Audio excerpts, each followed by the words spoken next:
Yeah, good morning. It's Friday the 13th. It's 9:30. Please rise for the Pledge of Allegiance. I pledge allegiance to the flag of the United States of America and to the republic for which it stands, one nation under God, indivisible, with liberty and justice for all.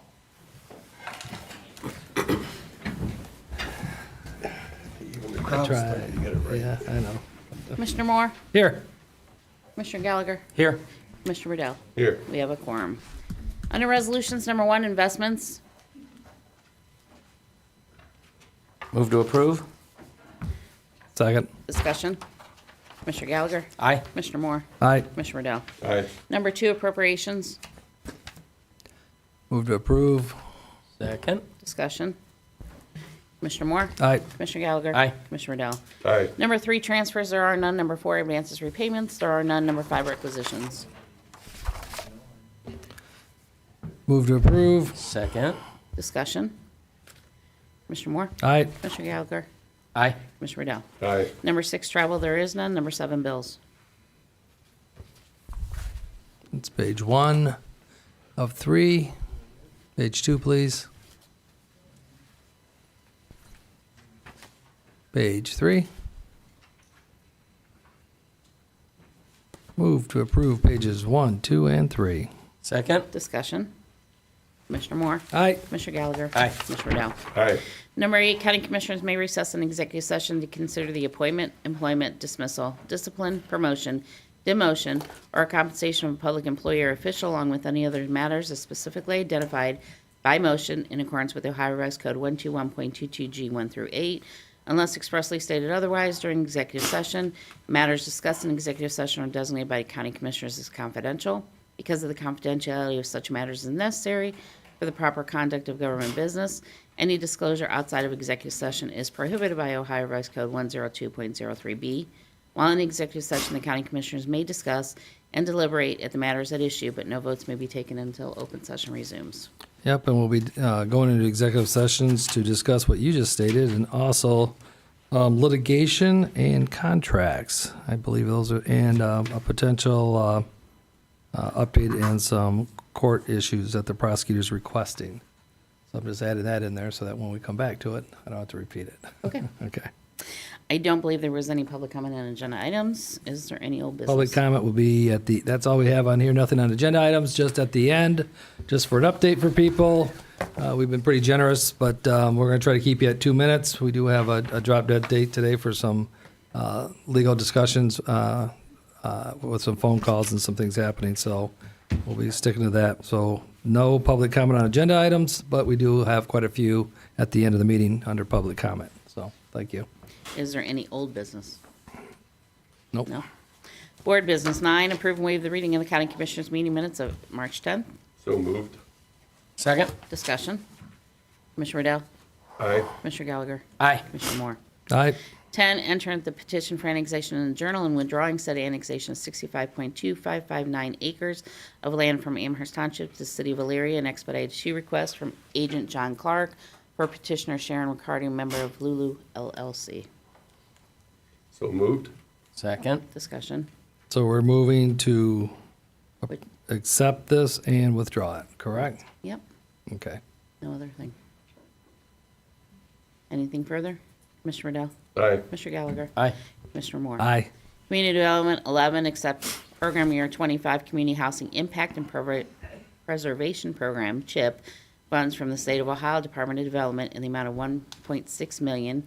Home Investment Partnership Program will receive $878,000, and CDBG program will receive $722,000. Move to approve. Second. Discussion. Yes. Garmin? I don't know if you, okay. Jinx. Keep forgetting I'm not the president. Commissioners. Well, I'll remind Can't. you. Hello? Yep. Good morning? Gotcha. Okay. Yes. You have anything to add? Well, Discuss or? Certainly, the CHIP program is a program that we have been doing for several years now. This program is intended to help our residents who are low to moderate income that qualify to make repairs on their homes. So there are two categories. One is the home repair category, where we do one or two projects within the home. And that is receiving under this grant award $722,000. The second category is the Home Investment Partnership Program.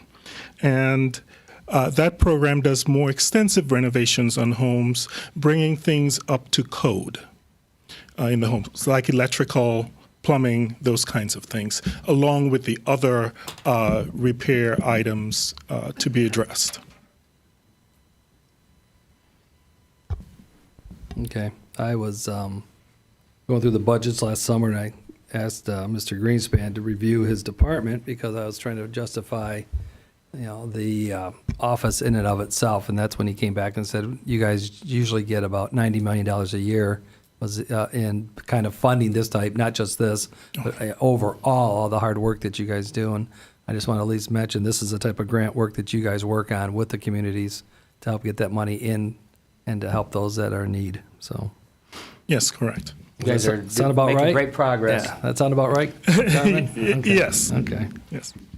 Great progress. Yep. This also might be an appropriate place to, they say that you need to hear things about 7 times to internalize them, so, but community development is also working on we now qualify for a different program and different classification.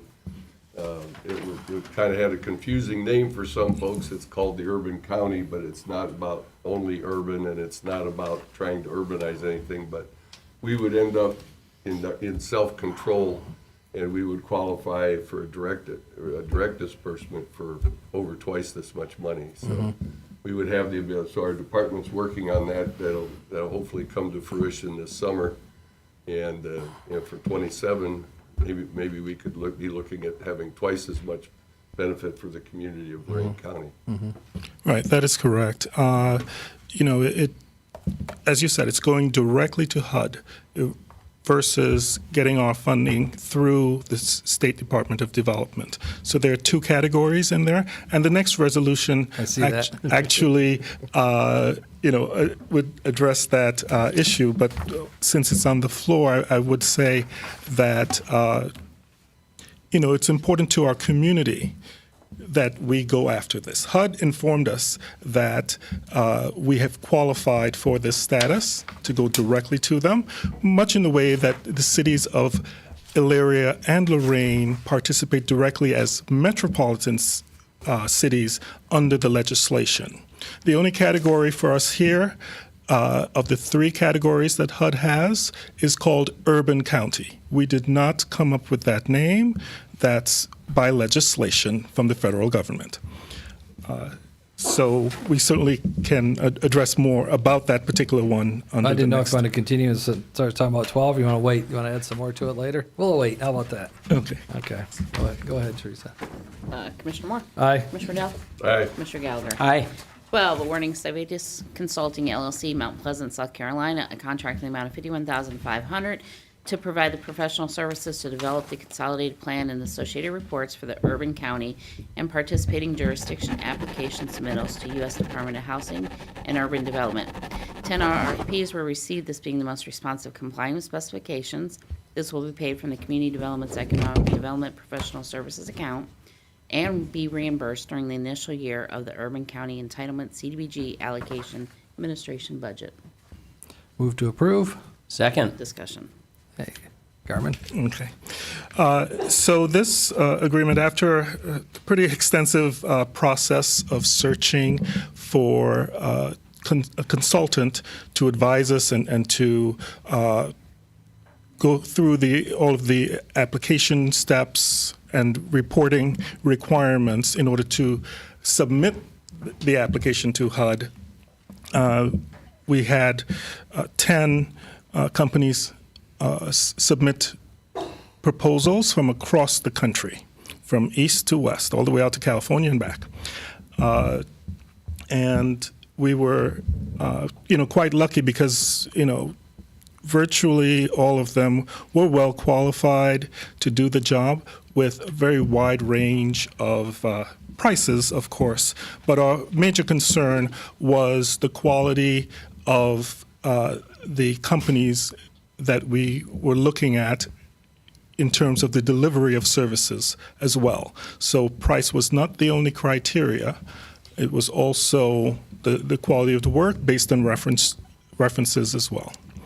I think you will see that, actually you won't see this, but under the urban county planning budget that HUD has provided for us, we are going to be using that very judiciously over the next year to plan for the urban county process. What this means for us is that we will be able to make investments, increased investments in things like Meals on Wheels, okay, that program, as well as our housing programs, and do additional things. We will have more local control of the design of these programs. We will be going out to the public during public hearings in this process for feedback on what we found, and ultimately will propose to HUD for urban county status, which will be a 5-year plan.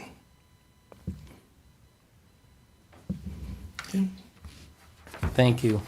I had just for clarification, there is one bidder that is lower than our current one, and it's obvious that you picked the more expensive bidder because of qualifications and the criteria that's needed, and probably expertise. Right, Maybe yes, touch base a on that. combination of all of those things.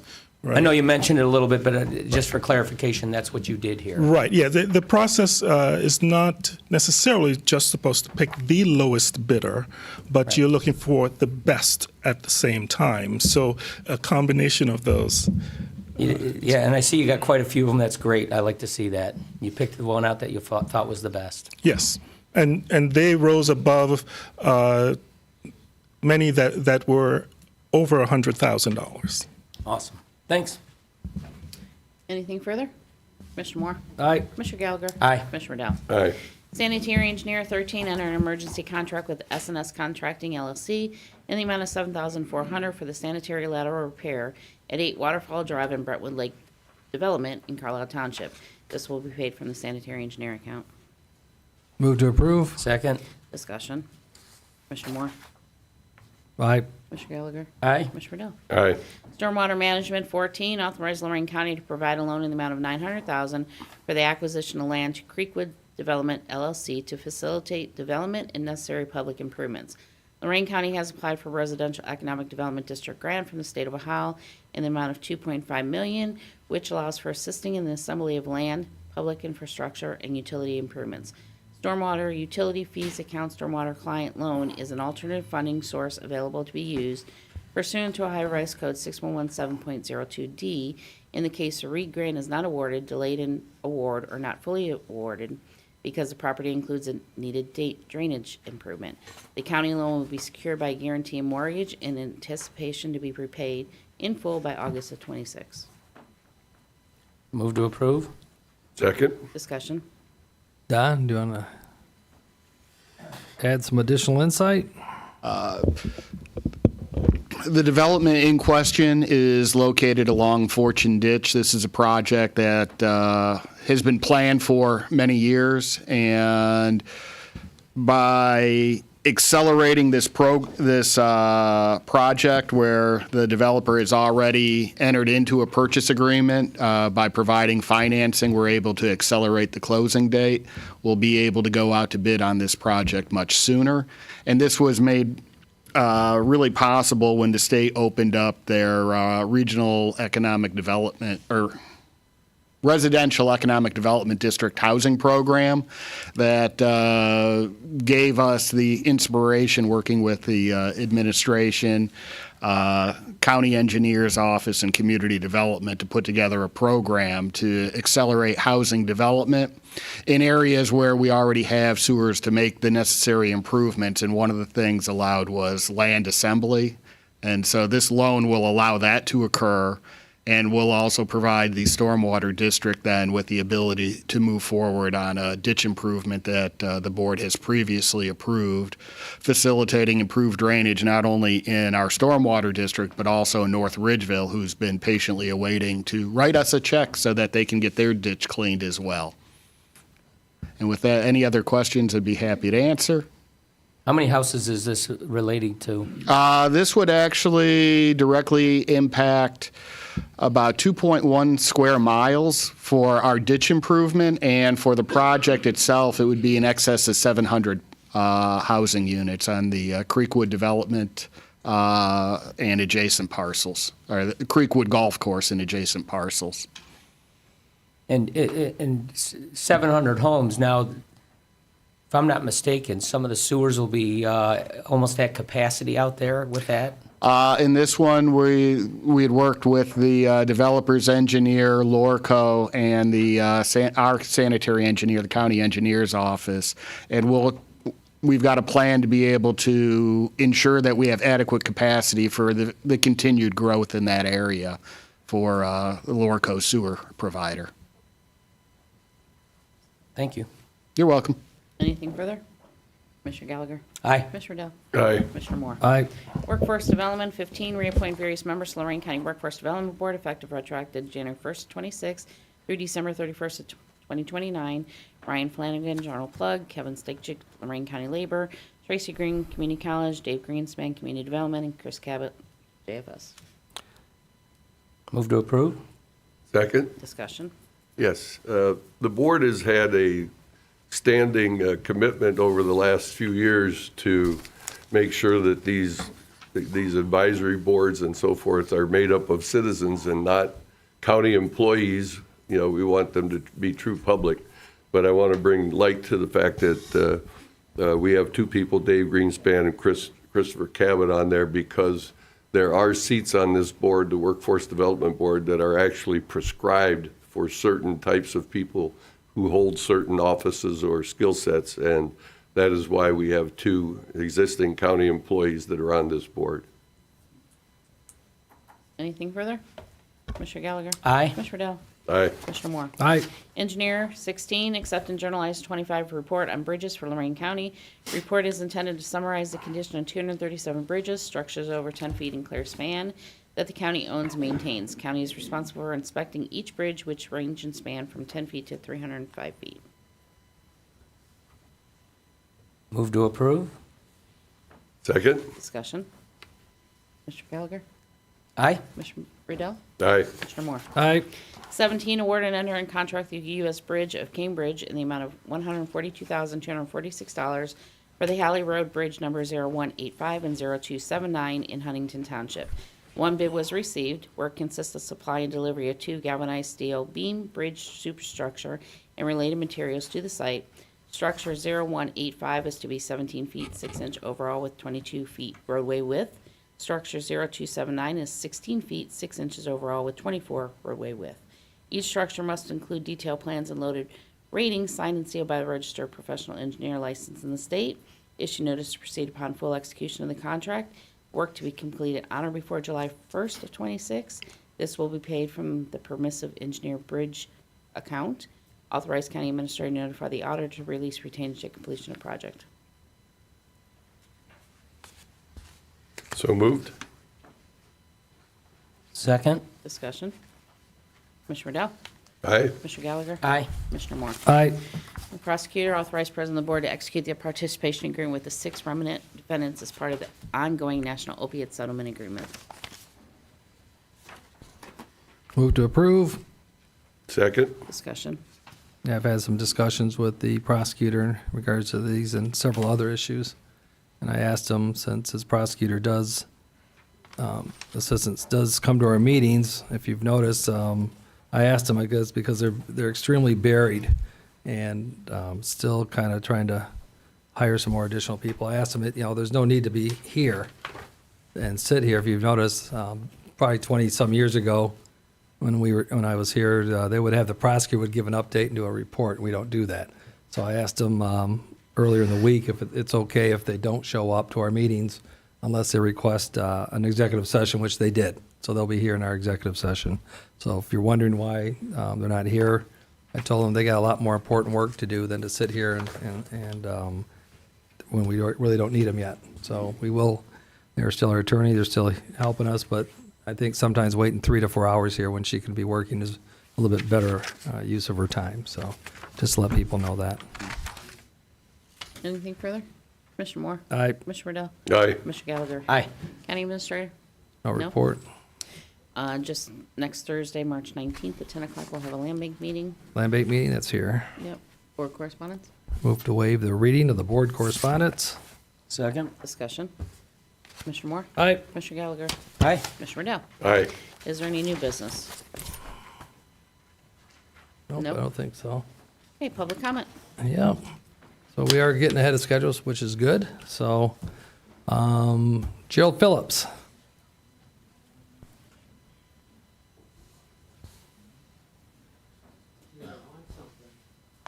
What? What do you say?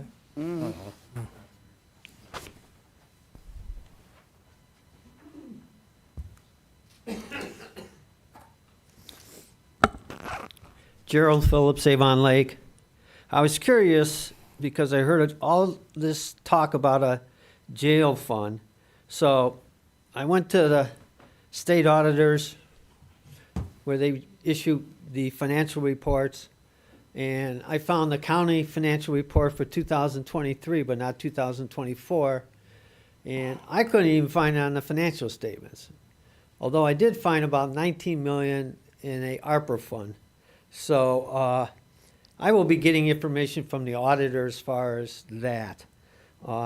What's interesting is we don't have 2024 financial records done, an audit. It's already 26. That's a little bit unusual. Does the county have an audit committee, or is that done through the auditor? The Creekwood thing, very interesting. I heard the name Larco, that they're going to treat it. Well, Larco's not treating that sewage. You know who's treating it? Avon Lake Regional Water through the pump station. And you know what? The customers are going to pay Larco the revenue, and you know what's going to happen? Avon Lake Regional Water isn't going to get paid. An example of the $13-15 million loan that, receivable. All right, let's talk about public records. It's supposed to be promptly complied with, and you're supposed to keep records so that they're readily available. Like I could come in, if something's available, I should get it right then and there.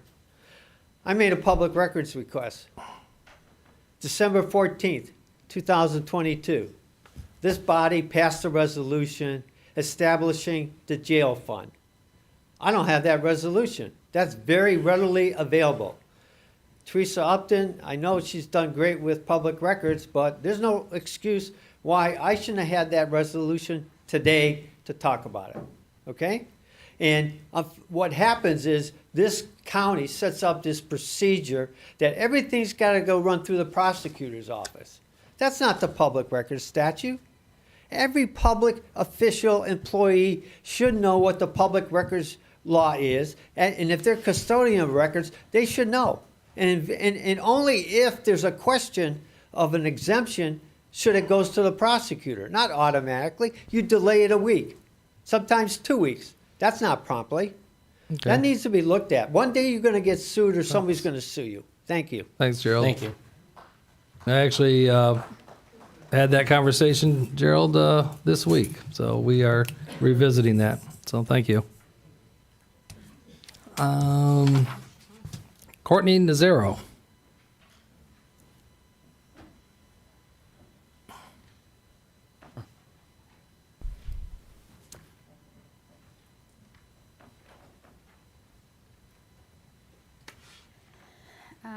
Courtney Nazario, Lorain City Schools Board President, 2601 Pole Avenue in Lorain. Over the past 2 years, Lorain City Schools has been forced to cut 24% of our total budget. In just the last 10 months, we lost $6.4 million in state, federal, and local funding.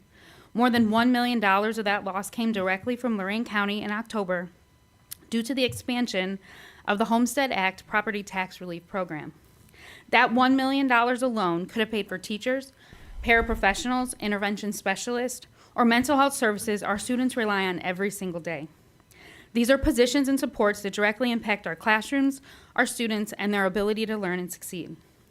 And that loss came from a unanimous vote made without notifying or talking to the people who would feel the consequences most deeply. And let me be clear, the ones affected the most are our students, your constituents, who do not have the ability to stand here and advocate for themselves. They are losing trusted adults, essential services, stability, and support at a time when their needs have never been greater. Our district has already made deep cuts, and every additional loss adds to the challenges our students face. That is why I'm urging you today to reconsider and think ahead to 2027 when this decision comes before you again. If you visited our schools, and I sincerely invite you to do so, you would see 6,000 reasons to vote no. You would also hear from more than 800 staff members who would ask you to vote no. These are people committed to the children of this county, people who show up every day ready to do whatever it takes to support our students. Unfortunately, they can't be here. Your meeting times of 3:30 p.m. and 9:30 a.m. fall directly within their contracted work hours. Many teachers have shared they wish they could stand here themselves and explain how this vote has impacted their classrooms, but they cannot due to being there for their students. Their silence is not lack of concern, it shows their dedication. So today, I'm going to ask you directly, Mr. Moore, as board president, will you come to one of their meetings, speak with the educators who were affected by this vote? They deserve the chance to share their experiences, they deserve to be heard, and most importantly, our students deserve so much better. Thank you. Thanks, Courtney.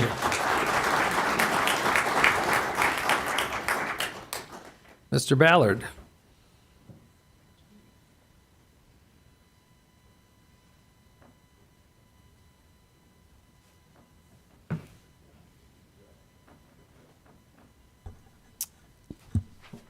Good morning, Commissioners. Good morning. Good morning. Thank you all for allowing me to have this time to speak today. My name is Mark Ballard, and I serve on the Lorain City School Board. I come before you today with respect for the responsibilities each of you carry on behalf of the residents of Lorain County.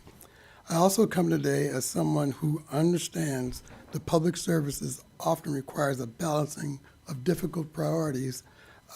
First of all, let me say clearly that I recognize the intention behind expanding the homestead tax benefit for seniors. Many of the residents who benefit from this program are individuals who have helped our community, and they deserve to age with dignity, stability, and in the homes that they've worked for their entire lives to earn. However, I want to respectfully share with you the very real impact that this decision is having on public education across our county. For Lorain City Schools alone, the change to homestead exemption resulted in a $1.02 million loss in local funding. And unfortunately, that loss is not occurring in isolation. Our district is also facing approximately $1 million in federal funding cuts and $5 million at the state. When those reductions are all combined with other issues that we have had trying to work hard to get out of, Lorain is facing a more than a $16 million cut in our operating budget for next year. That level of reduction does not happen quietly. It affects teachers in our classroom, transportation for students, programs that support learning, and the opportunity we are able to provide with our children in our community. And while I speak today on behalf of Lorain City Schools, the truth is that issue affects districts all across Lorain County. School districts were not part of the decision-making process surrounding this policy, yet we're responsible for absorbing its financial consequence. That is why I'm here today, not in opposition, but in partnership. As this policy requires annual consideration, I respectfully ask the commissioners to consider the cumulative impact these decisions are having on public education throughout the county. Strong schools are not just a school board issue. They're a community stability issue. The influence property values, workforce readiness, economic development, and long-term vitality of our county. Seniors help build this Lorain County we live in today, but our students determine the Lorain County that we become tomorrow. These two priorities should not be placed in competition with one another. They should move forward together. That is why I respectfully ask that we begin working together to identify ways the county might help mitigate in replacing some of the lost revenue school districts are now facing, whether that comes through county partnerships, advocacy with the state with us, identifying alternative funding solutions, or a collaborative effort. We stand ready to work alongside you all. And finally, I would like to extend a sincere invitation, as my president has also stated, and invite you to Lorain City Schools. Meet with our leadership, meet with our educators, and meet with our students. See the dedication happening inside our classrooms and commitment of the people who serve our children every single day. When you see the work up close, the impact of the financial decisions become much more than just numbers on a page. It becomes the future of our entire community. Thank you again for your time and the leadership and your willingness to listen. I look forward to continuing this conversation and working together to benefit both our seniors and our students who represent the future of Lorain. Thank you all very much. Thanks, Mark. Thanks, Mark. Very well put. Yeah, Mark invited me out to a meeting already, and I think we're arguing on who had to do the most cuts at that meeting. We're going to, just to touch on that issue, the state of Ohio last year gave the county commissioners the ability to double the homestead exemption and the owner occupied exemptions. And we did that. And also that is only temporary. It's every year we have to vote yes or no.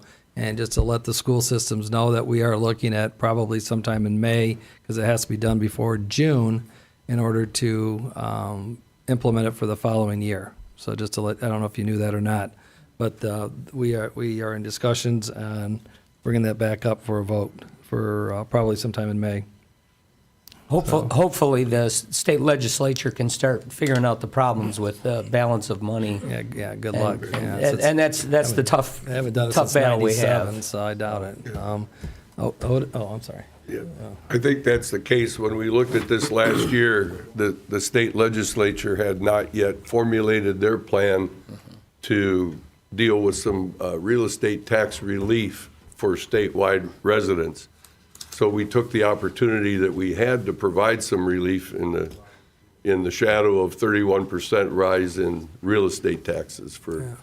And this did, thank you for your credit to the seniors, this did affect 26,000 seniors in Lorain County who live on fixed incomes and having difficulty staying in their homes. So, but at the end of the day, I believe the legislature has addressed some of those issues, which has resulted in the cuts that we've heard about from several school districts. I think this morning, 7.6 million or something.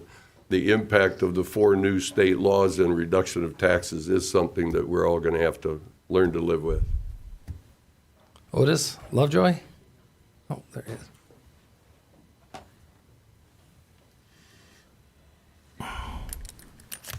Otis Lovejoy of Elyria. Just going to make it really brief. Please come back to the table. We'd like to go back to work. Thank you. Thanks, Otis. Thanks. Shauna Hatfield?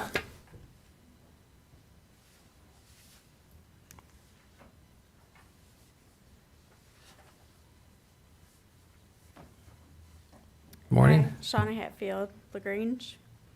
First, I'd like to let the residents of Lorain County know that everything at JFS is not under control. If it was, I would not have clients sending me messages on social media that they are having difficulty not only getting issues fixed, but just getting someone on the phone at all is nearly impossible unless they have all day to wait. Last week, you were told that the elderly in our community moving into long-term care are unable to get their medical applications processed because JFS is making their SNAP a priority, and that smaller nursing homes in the county cannot stay in business if this continues. The three of you seemed unfazed by that information, and that's a disgrace. You should all be ashamed. I have lost all faith in any of you having any compassion for any member of this community, especially the employees, and definitely not JFS employees, as we are the lowest paid agency in the county. You can find the same position posted with the same minimum qualifications at another agency in this county, but the starting pay is $5 to $11 more to start. We're no different than them or any of you. We all bleed red. We all have the same basic needs, but the difference is that the JFS employees can't afford the basic needs. We know our worth, so we will stay out there on the line until you give us a fair contract and pay us what we are owed since our contract expired in September. So I'm asking you again, please go back to the table so we can get back to doing our jobs and helping the community, a rewarding yet thankless, stressful, and emotionally taxing job. It is well past time for you three to do your job and go back to the table. Stop giving false information and put your employees and your community before your own wallets and pet projects. Leave a lasting legacy of doing what's right and having more integrity than those before you, instead of leaving a legacy as you are viewed right now by the majority of this county. I'm sure I don't have to tell you what that view is unless your egos don't allow you to put your noses back down to the level of your residents. If you need help figuring it out, just ask this room, anybody that's in here on Tuesdays and Fridays every other week. Listen to the people that live and work here and really absorb what is said. That's all it takes. And Okay. lastly, instead of placing blame on everyone, suing you, that's why the general fund is depleting, take accountability for yourselves. That's all. Yeah, thanks, John. Thanks. William Zimmerman? William?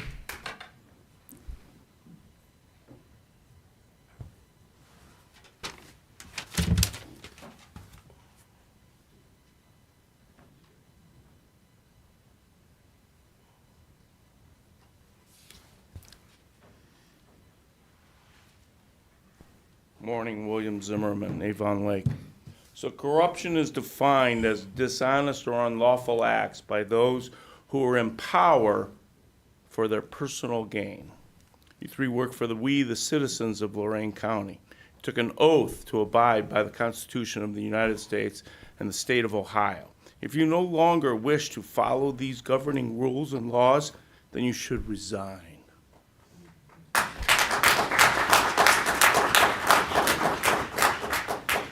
Get out of public service because you're not doing the job that we expect. Your personal agendas have taken over your priorities in this county. We, the citizens, don't believe that that should be the case.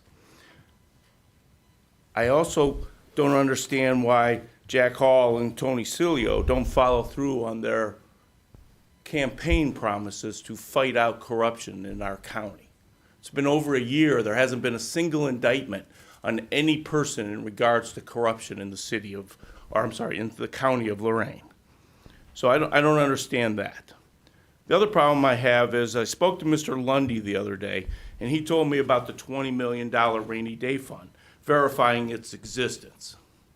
So if you've got $20 million that you're not using for projects, especially things like Turning Point that have gone under that would help a family and stuff, you surely aren't doing your job. And I believe that Mr. Greenspan should not be on any other boards or commissions because there's a conflict of interest there. And when the Ethics Commission comes knocking on your door, don't be surprised. Thank you. Thank you.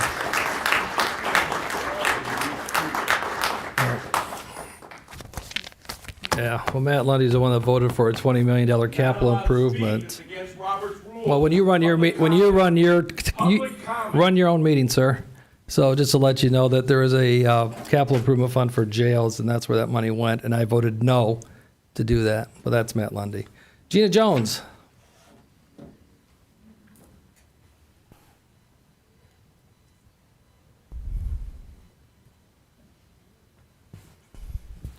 Morning, Commissioners.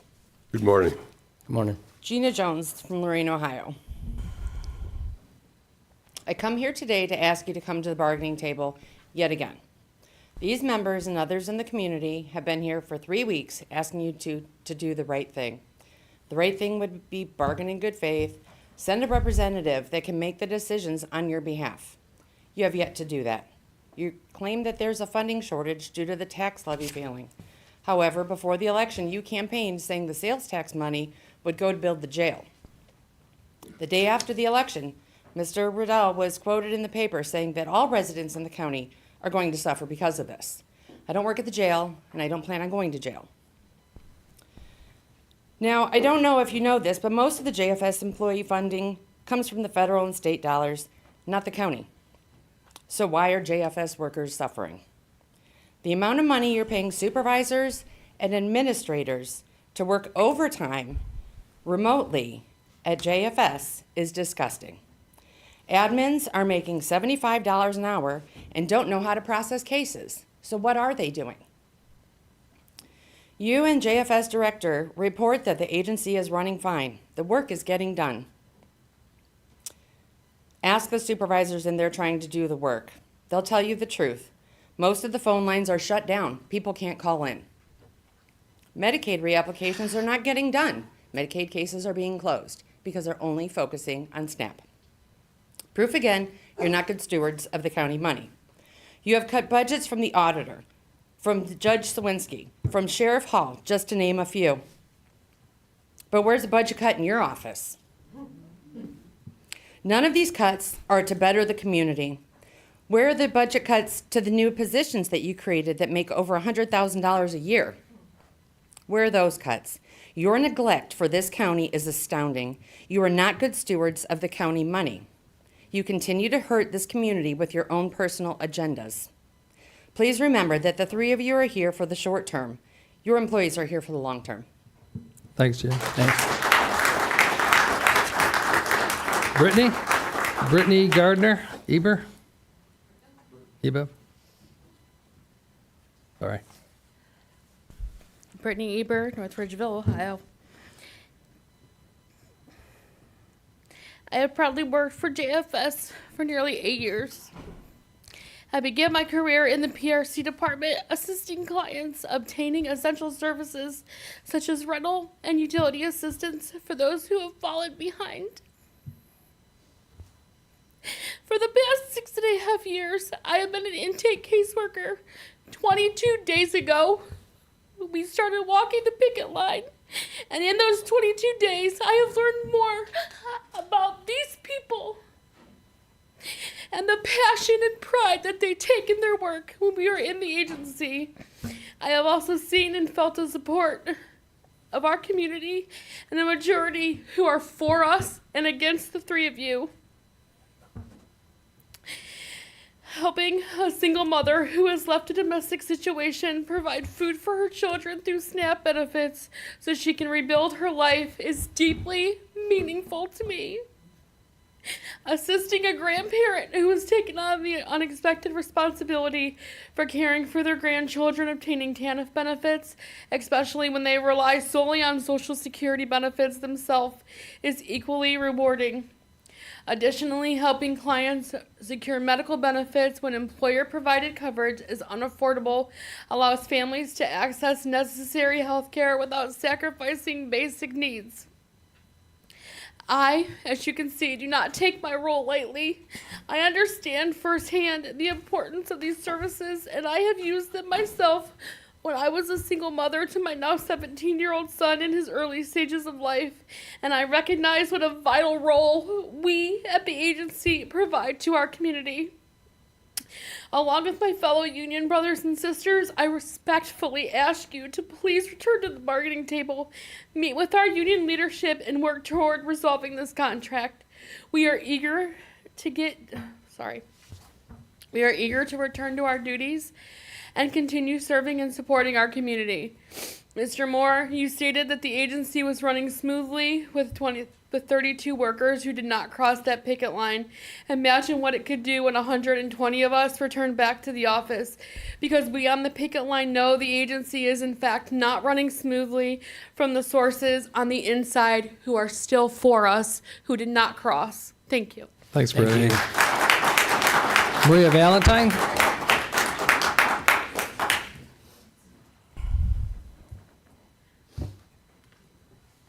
And it's Marie Valentino. Oh, I'm sorry. I've been a JFS worker, excuse me, for 27 and a half years and a proud member of this local UAW 2192. You guys have no idea how strong and unified we are. We will continue to fight with what we need to take care of ourselves and our people who deserve better, to be treated better. What you have offered is nothing because it is absorbed in the stuff that you're taking away from us. So we don't see a pay increase. We, in fact, see decreases in our pays. But we're expected to live off this and continue to supply the support to the people that we help that are in worse shape than you, than possibly even us. You say in your YouTube video, I wish you guys would have checked your facts before you spoke about not seeing people face to face and us demanding remote work. Do you guys realize that's not dictated by us? That comes from the state of Ohio, from the federal government, and it trickles down to us. Back in 2019, prior to COVID, they brought in the shared services and started phasing out face-to-face people. And by March 2020, there were no longer face-to-face interviews with anybody. Now, then COVID hit. You say that we're lazy and we don't work effectively or efficiently. Do you guys realize the awards that we won while we were working remotely every single year? I can share that with you. Back in 2022, we won the Metro County of the Year. We also won the Gold Award for the highest participation rate and the most improved participation rate. 2023, we won the Gold Award again for the highest participation rate in the state. 2024, we won the Gold Award again, but we're not working, right? Now, we are all working remotely. 2025 has not come out yet. They'll announce those winners in May. We worked our butts off when we were at home. You need to understand that. We are not lazy. We are not ineffective. We do our job that we're paid to do, and we care for our clients, whether we're at that building at Northridge Road or we're at our homes. These awards prove it. If we didn't do our work, we would have never won. We win these awards for you, because you run this county. Did you guys even realize that? Why we were doing this remotely? Did you even know? I don't even know if the director knows that we won these awards. You also need to know we are unified and we are strong and we will continue to fight. Thank you. Okay, thanks, Maria.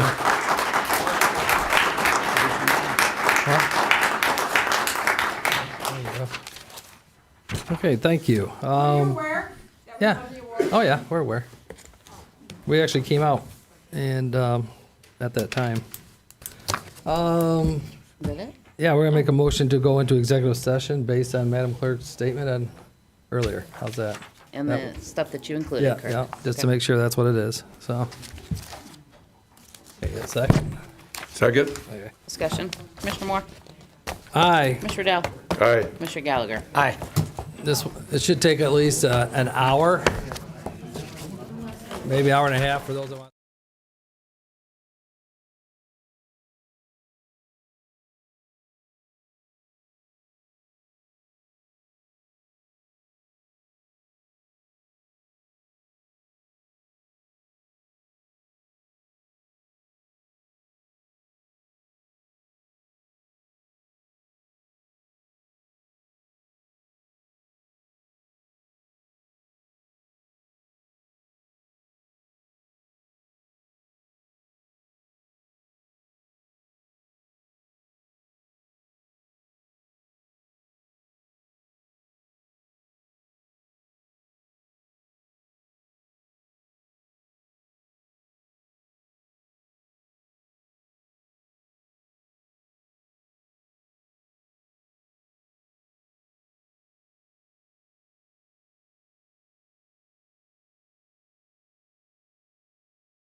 Commissioners have reconvened from executive session.